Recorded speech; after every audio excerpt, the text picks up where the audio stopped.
राधे राधे, हर हर महादेव। प्रिय श्रोतागण, आज आप श्रवण करेंगे शिव महापुराण अध्याय के 28वें दिन। सनत कुमार जी कहते हैं, जहाँ भगवान महाकाल है, क्षिप्र नदी है, अत्यंत निर्मल गति प्राप्त होती है, और जिस उज्जैनियों में विशाल लक्ष्मी देवी का दर्शन प्राप्त होता है, वहाँ का निवास किसको नहीं भाता। जो मनुष्य महानदी क्षिप्र में स्नान करके भगवान महाकाल को नमस्कार करता है, वह मृत्यु का शोक नहीं करता। महाकाल क्षेत्र में मरा हुआ कीट और पतंग भी भगवान शिव का सेवक होता है। अवंती में अंकपद नामक तीर्थ के भीतर श्री बलराम और श्री कृष्ण का दर्शन करे। उन दोनों के दर्शन मात्र से मनुष्य यमलोक को नहीं देखता। व्यास जी ने पूछा, महामुनि, वे दोनों बलराम और श्री कृष्ण अंकपद नामक तीर्थ में कैसे गए? सनत कुमार ने कहा, मुनि, बलराम और श्री कृष्ण ये दोनों भाई भगवान अवतार थे और इस पृथ्वी का भार उतारने के लिए यदुकुल में प्रकट हुए थे। उन दोनों का रूप दिव्य था। दोनों ही बड़े तेजस्वी पुरुष थे। यदुश्रेष्ठ श्री कृष्ण ने कंस और चाणूर को मारकर उग्रसेन को यदुकुल के राज पर अभिषिक्त किया और पूछा, राजन, अब मेरे लिए क्या आज्ञा है?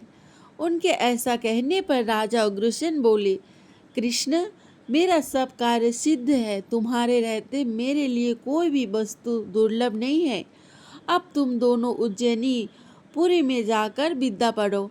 राजा का यहाँ आदेश पाकर बलराम और श्री कृष्ण आचार्य संदीपनी मुनि के घर गए। वहां जाकर उन्होंने चारों वेदों को कंठस्थ किया, संपूर्ण आचार विचार का ज्ञान प्राप्त किया और रहस्य तथा संहार सहित धनुर्विद्या की शिक्षा प्राप्त की। यह सारा ज्ञान उन्होंने 64 दिन रात में ही प्राप्त कर लिया। संदीपनी मुनि ने उन दोनों का यहाँ असंभव एवं अलौकिक कर्म देखकर सोचा पड़ता है, इन दोनों के रूप में साक्षात सूर्य और चंद्रमा आ गए हैं। तदंतर वे अपने शिष्यों के साथ स्नान करने के लिए महाकाल तीर्थ में गए। उन शिष्यों के साथ बलराम और श्री कृष्ण भी थे। वह उन दोनों भाइयों ने जब भगवान महाकाल को प्रणाम किया, तब वे साक्षात प्रकट होकर उनसे बोले, प्रभु, तुम संपूर्ण देवताओं के स्वामी हो। मनुष्य रूप में अवतीर्ण हुए तुम्हारे द्वारा साधु पुरुष और अज्ञानी जीवों को भी सदा सुख ही प्राप्त हुआ तथा मनुष्य को पीड़ा देने वाले राजा कंस आदि बल अभिमानी दैत्यों को तुम दोनों ने मार गिराया। अब तुम्हें मुनियों, सिद्धों और देवताओं का पालन करना चाहिए। बहुत अच्छा, ऐसा ही करूँगा। ऐसा कहकर विश्वबंद भगवान श्री कृष्ण वहां से चले गए।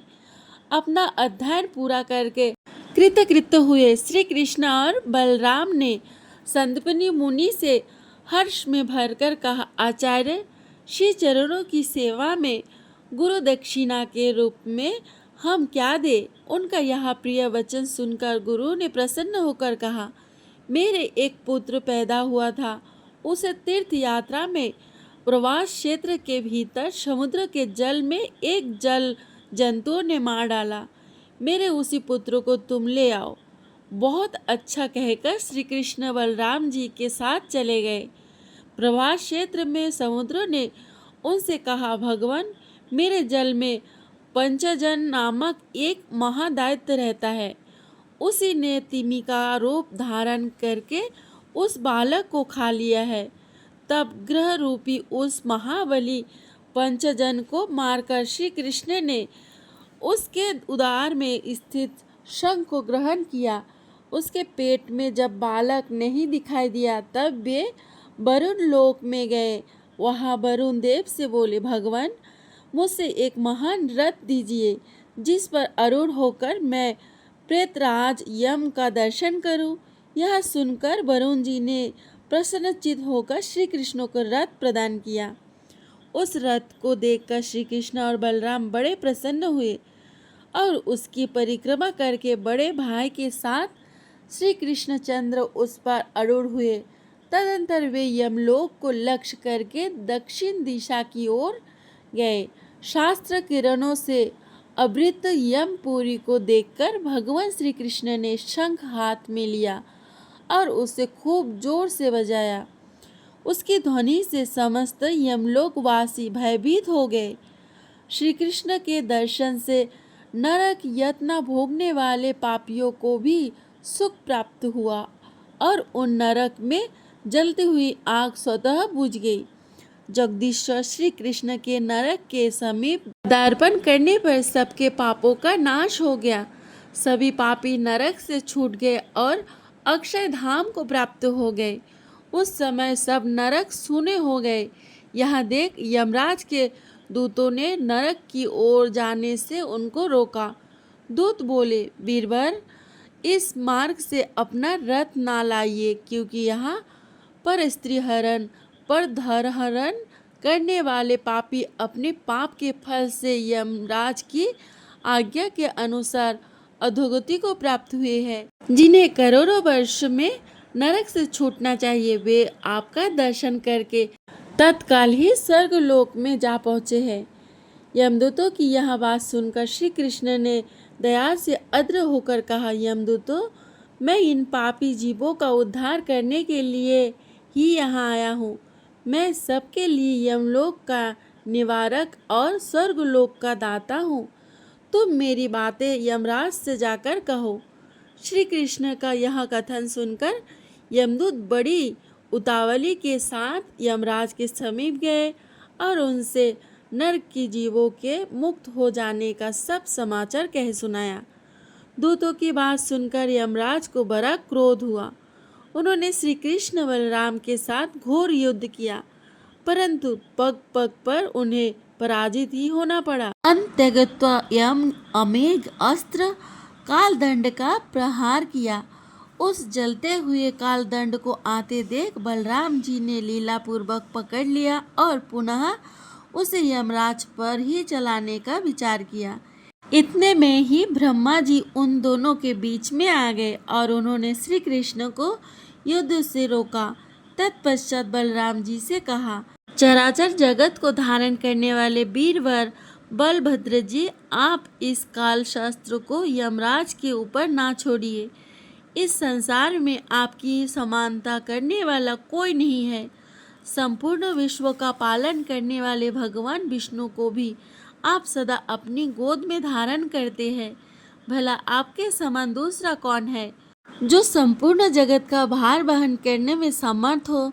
जो जगत की सृष्टि, पालन और संहार करने वाले जगदीश्वर है, उन एकमात्र विश्वनायक विष्णु को भी आप गोद में लेकर लाड़ प्यार करते हैं। जगत में आपकी स्तुति कर सकने वाला कौन है? कौन आपके गुणों को जान सकता है? हम तो भगवान विष्णु की नाभि से प्रकट हुए एक कमल के निवासी है, अतः सदा आप अंक में ही रहते हैं। हमें आपकी महान महिमा का ज्ञान कैसे हो सकता है? बलराम जी से इस प्रकार कहकर चतुर्मुख ब्रह्मा ने पुनः भगवान वासुदेव से कहा, कृष्ण कृष्ण, आप इस विकराल काल यमराज पर कृपा कीजिए। आप संपूर्ण विश्व के एकमात्र अधीश्वर साक्षात विष्णु है और नरक समुद्र से सबका उद्धार करने वाला है। जगन्नाथ यहाँ आपको नहीं जानता। भगवान, आपने ही पूर्व काल में इसे यम के पद पर स्थापित किया था। प्रभु, पापी पुरुष को नरक में ले जाने के लिए ही यमराज की नियुक्ति हुई है। अतः जगदीश्वर पुरुषोत्तम, आप इसके अपराध को क्षमा करें। भगवान यमराज आपका अपराधी है। इससे आप जो कुछ कहना चाहते हैं वह कहिए। ब्रह्मा जी की यह बात सुनकर श्री कृष्ण ने कहा, पितामह सुनिए, मेरे गुरु संदीपनी मुनि का पुत्र यहाँ लाया गया है। हम उसी के लिए यहाँ आए हैं। हमें अपने श्रेष्ठ गुरु को गुरु दक्षिणा देने के लिए वह बालक सौंप दीजिए। प्रभु, हम दोनों ने जो प्रतिज्ञा कर ली है उसका पालन करवाइए।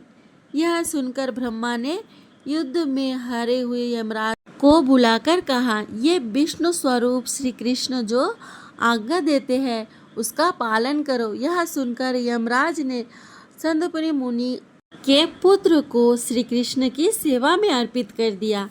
गुरुपुत्र को पाकर प्रसन्न हुए श्री कृष्ण ब्रह्मा जी से कहा, ब्राह्मण, आज से लेकर उज्जैनियों में मेरे चरणों से चिन्हित जो अंकपद नामक स्थान है, वहाँ मरे हुए मनुष्य यमराज का दर्शन नहीं करेंगे। महाकाल के उत्तर भाग में पुरुषोत्तम विश्वरूप गोविंद, शंखोद्वार तथा केशव, इन पांचों विग्रहों का जो कुशस्थली में दर्शन करेंगे वे सभी नरक में नहीं जाएंगे। इसी प्रकार मेरे और बलराम जी के यहाँ आने से नरक को पड़े हुए जीव घोर नरक से मुक्त होकर सब के सब दिव्य लोक की प्राप्ति होंगे। भगवान श्री कृष्ण के ऐसा कहने पर ब्रह्मा जी प्रसन्न होकर कहा, श्री कृष्ण, आपने जो कुछ कहा वह सब पूरा हो। इस प्रकार बलभद्र सहित श्री कृष्ण गुरुपुत्र को साथ लेकर श्री ब्रह्मा जी से पूछकर अपने रथ पर सवार हुए और नरक में से पड़े हुए प्राणियों के उद्धार के लिए उन्होंने पुनः शंख ध्वनि की। उस शंखनाद को सुनकर और श्री कृष्ण के स्मरण जनित पुण्य से समस्त नरक की जीव दिव्य विमानों पर चढ़कर स्वर्गलोक में चले गए। यमराज ने भी पुनः बलदेव जी से अपना दंड लेकर नरक में प्रवेश किया और ब्रह्मा जी वही अंतर्धान हो गए। तदंतर बलभद्र सहित श्री कृष्ण शीघ्रगामी रथ के द्वारा उज्जैनीपुरी में आए। वहां उन्होंने गुरु को उनका पुत्र समर्पित किया। इस प्रकार वहां आए हुए संदपुनि मुनि के पुत्र को देखकर समस्त नगर निवासियों तथा वहां के राजा बड़ा विस्मय हुआ और उन्होंने श्री कृष्ण बलराम को कोई श्रेष्ठ देवता मानकर उनका पूजन किया। वहाँ शंखी, विश्वरूप, माधव और चक्री ये चार भगवान विष्णु के क्षेत्र है और पांचवा अंकपद नामक क्षेत्र है। अब मैं इनकी यात्रा क्रम बतलाऊंगा। मंदाकिनी में स्नान करके बलराम और श्री कृष्ण का दर्शन करें। तत्पश्चात शंखोद्वार तीर्थ में स्नान करके पुनः वही दोनों का दर्शन करें। बाद में कुंड में स्नान करके गोविंद की पूजा करें। फिर चक्री और शंख भगवान का दर्शन करके युगल अंकपदों का दर्शन करके विश्वरूप का दर्शन करें। विश्वरूप के आगे कोरी कुंड में विधि पूर्वक स्नान करने के पश्चात पूर्ववत बलराम और श्री कृष्ण का दर्शन करें। तदंतर पुनः कुंडल में स्नान करके गोविंद जी का पूजा करें। उसके बाद चक्रधारी श्री कृष्ण और बलराम का दर्शन करके केशव के समीप जाए।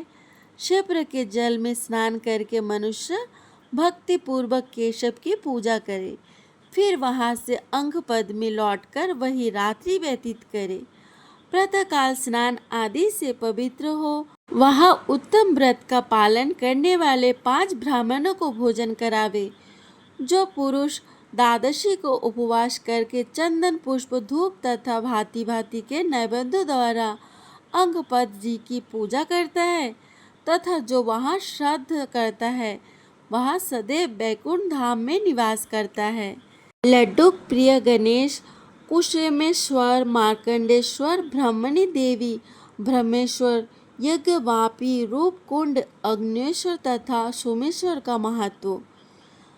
सनत कुमार जी कहते हैं, देवताओं ने लड्डुओं से विघ्नराज गणेश जी की पूजा की थी। तब से यहाँ गणेश जी लड्डुओं के प्रिय के नाम से प्रसिद्ध हैं। जो भक्तिपूर्वक विघ्नराज गणेश जी की पूजा करता है उसे कभी विघ्न का सामना नहीं करना पड़ता। गणेश जी संतुष्ट होकर उस पुरुष की संपूर्ण मनोकामनाएं पूरी कर देते हैं। चतुर्थी को केवल रात में भोजन करने का व्रत लेकर विशेषतः क्षिप्रा नदी में स्नान करके रक्त वस्त्र धारण करे और लाल चंदन से जल से मंत्र उच्चारण पूर्वक गणेश जी को स्नान करावे। फिर लाल चंदन का अनुलेपन करके लाल फूलों से उनकी पूजा करे। धूप और उत्तम गंध निवेदन करे। नैवेद्य लड्डुओं का भोग लगावे। जो ऐसा करता है वह मृत्यु के पश्चात शिव धाम को जाता है। जो सुर द्वार में देव दानव बंदित कुसुमेश्वर शिव की श्रद्धा से पूजा करता है, वह शिव लोक में आनंद का अनुभव करता है। जो देवादिदेव जयेश्वर महादेव का दर्शन करता है, वह सब कार्य में विजयी होता है और अंत में शिवलोक को जाता है। यदि मनुष्य शिव द्वार में शिवलिंग का आचरण करे तो वह बुद्धिमान द्वारा दिव्य लोक को जाता है और गणपति का पद प्राप्त करता है। पूर्व काल में महामुनि मार्कंडेय जी ने जहाँ बड़ी भारी तपस्या की थी, वहाँ भगवान शंकर का दर्शन करके मनुष्य बजपेय यज्ञ का फल पाता है और वह सब पापों से शुद्ध होकर दीर्घायु होता है।